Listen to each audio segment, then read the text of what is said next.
মাত্র কয়েক টাকা খরচ করে বানিয়ে নিলাম 1000 থেকে 1200 টাকার প্রোডাক্ট। এইভাবে করে বানাবেন, মনে হবে যে হাড়িভাঙা গোপালভোগ আমের যে একটা স্মেল ফ্লেভার, ওইটা দিয়ে আপনি জেলিটা বানিয়েছেন, একবার বানিয়ে সারা বছর রেখে খেতে পারবেন। চলুন তাহলে দেখা যাক। সুপ্রিয় দর্শক, আসসালামু আলাইকুম, সবাইকে ওয়েলকাম। এখানে আমি আধা কাঁচা আধা পাকা আম নিয়েছি 2 কেজি।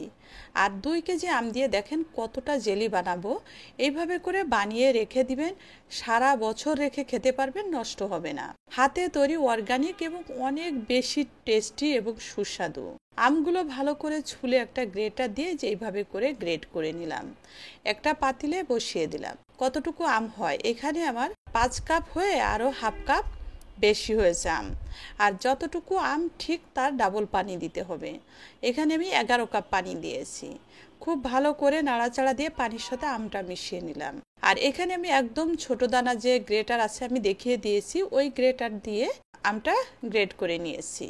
আপনারা চাইলে একদম ঝুরি করেও কেটে নিতে পারেন, হাতে যে বটি দিয়ে কেটে নেন ওইভাবে করে নিতে পারেন। এখন আমটা যখন এইভাবে বলক উঠে গেছে, উপরের যে ফেনাটা আছে এটা কিন্তু এভাবে তুলে ফেলে দিতে হবে। এটা যত ফেলে দিবেন তত আপনার জেলিটা ফ্রেশ হবে। আর এভাবে জাল করতে করতে যখন এই আমের যে পানিটা এটা অর্ধেক হয়ে যাবে, একদম ঘন হয়ে যাবে, তখন কিন্তু নামিয়ে নিতে হবে। এইখানে আমি 11 কাপ পানি দিয়েছি, কিন্তু ফোটানোর পরে যে জুসটা আমি বের করেছি মাত্র 4.5 কাপ করেছি। তার মানে অর্ধেকেরও কম করে ঘন করে নিয়েছি। একটা স্ট্রেনার নিয়েছি, দেখেন তারের, এই যেরকম স্টিলের স্ট্রেনারে করে সম্পূর্ণটুকু আম চেলে একদম ঘন একটা জুস বানিয়ে নিলাম। দেখেন আমি আরেকটা কড়াই বসিয়ে দিয়েছি, এখানে আমের জুসটা মেজারমেন্ট কাপ দিয়ে মেপে দিয়ে দিলাম। 4.5 কাপ আমের জুস হয়েছে। আর এখানে আমি 4.5 কাপ চিনি দিয়ে দিলাম। 20 টাকা করে কেজি আম কিনেছি, 2 কেজি আম 40 টাকা দিয়ে কিনেছি। 4.5 কাপ চিনিতে 700-750 গ্রাম চিনি হয়েছে। এখন বোঝেন যে কয় টাকা, আমার 150 টাকাও এখানে খরচ হয়নি। কিন্তু যে জেলিটা আমি তৈরি করেছি মিনিমাম 1000 থেকে 1200 টাকা জেলি তৈরি করেছি। এইভাবে করে বানাবেন, যেমন খেতে হবে সুস্বাদু, তেমন হাতে তৈরি অর্গানিক, এটার কিন্তু কোনো তুলনা হয় না। চিনি দিয়ে ভালো করে নাড়াচাড়া দিয়ে মিশিয়ে ফুটিয়ে নিয়েছি। আর উপর থেকে কিন্তু ফেনাগুলো অনবরত তুলে ফেলে দিয়েছি।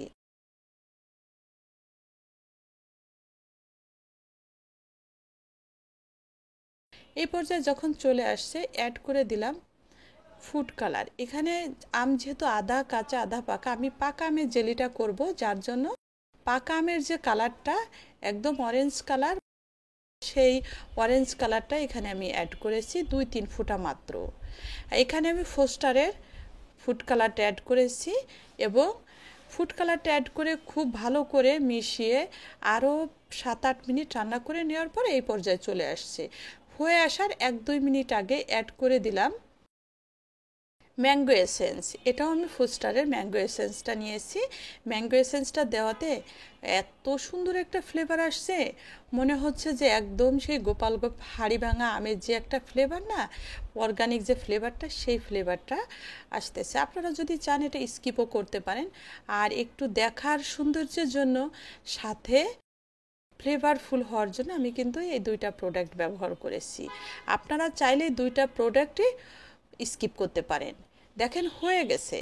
এখন নামিয়ে নিলাম, নামিয়ে 2টা জারে করে ঢেলে নিলাম। কতটা জেলি হয়েছে দেখতে পাচ্ছেন? দেখেন এখানে 1 কেজির উপরে হবে, আর এইখানে হাফ কেজির প্রায় 1.5 কেজির উপরে জেলি তৈরি করে নিলাম। এখন তৈরি করলাম পাকা আমের জেলি। আর এর আগে কিন্তু কাঁচা আমের জেলি রেসিপি দিয়েছি, আপনারা চাইলে ওই রেসিপিটাও দেখে নিতে পারেন, পেজটা ভিজিট করবেন, তাহলে পেয়ে যাবেন। কিছু সময় ফ্যানের নিচে রেখে একটু ঠান্ডা করে নর্মাল ফ্রিজে রেখে দিয়েছি। পরের দিন সকালে নিয়ে আসলাম, আর দেখেন একদম পারফেক্ট হয়ে গেছে।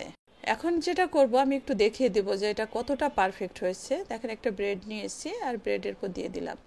একদম কিনাটার যে জেলিটা আছে সেটার থেকেও আমার মনে হয় বেশি পারফেক্ট হয়েছে এবং খেতে সুস্বাদু হয়েছে। আশা করি আপনাদের ভালো লেগেছে।